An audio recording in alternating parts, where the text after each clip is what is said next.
China imefichua mfumo mpya wa hali ya juu wa rada ambao pia umeambatana na makombora 16 ya balistiki ambayo yameonyeshwa wakati yakirushwa.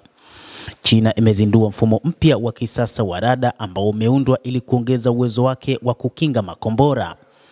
Tangazo hilo linakuja pamoja na onyesho kubwa la nguvu na kurushwa kwa makombora 16 ya balistiki. Wataalamu wanaona hii kama ishara ya kimkakati, huku kukiwa na mvutano wa kikanda unaozidi kuongezeka. Kwa kukubali vidakuzi, unakubali pia kuhifadhi vidakuzi kwenye kifaa hicho ili kuboresha urambazaji wa tovuti na kuchanganua matumizi ya tovuti na kusaidia katika juhudi za namna ya kuweza kupambana katika masuala ya kivita. Mfumo huo pia unatajwa kwamba ni mfumo ambao unaweza ukapoteza ndege pamoja na meli, na ni katika kipindi ambacho China inaona kumekuwa na mivutano hasa katika eneo la bahari ya Uchina, kadhalika na katika eneo la Taiwan.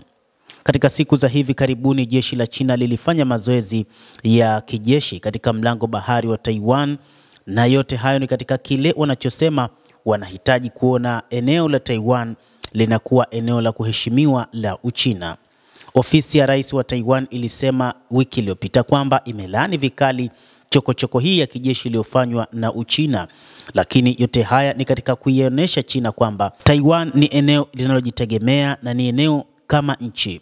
Mazoezi hayo yanakuja huku China ikiimarisha matamshi yake dhidi ya rais wa Taiwan Lai Ching-te, ikimuita kimelea na anataka kuitenganisha China na Taiwan.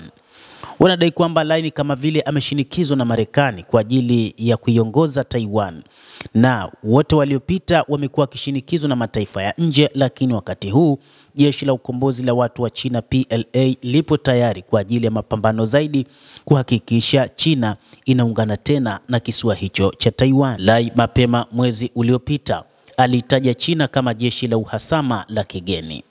Mazoezi hayo yalikusudiwa kuwa onyo zito kwa udhibiti mkubwa wa vikosi vya kujitenga vya uhuru wa Taiwan, na ilisema taarifa kutoka jeshi la China. Pia ilitoa msururu wa katuni zinazoonyesha Lai kama kimelea ambaye alikuwa anatia sumu katika kisiwa hicho cha Taiwan, pamoja na picha ya Lai akichomwa moto inayosababisha uharibifu mkubwa. Marekani pamoja na Taiwan zimekuwa zikishirikiana katika masuala mbalimbali hasa ya uuzianaji wa silaha, na ndio sababu kuu Marekani kuamua kuishika mkono Taiwan hasa pale ambapo inaona kuna tishio kubwa kutoka nchini China. Katika siku za hivi karibuni gazeti la chama cha kikomunisti cha China People's Daily imechapisha mfululizo wa makala zikimwelezea Lai kama mpumbavu na mchochezi. Ukweli umethibitika kikamilifu kwamba Lai Ching-te ni mwanzilishi wa vita na kwamba China ipo tayari kumwajibisha.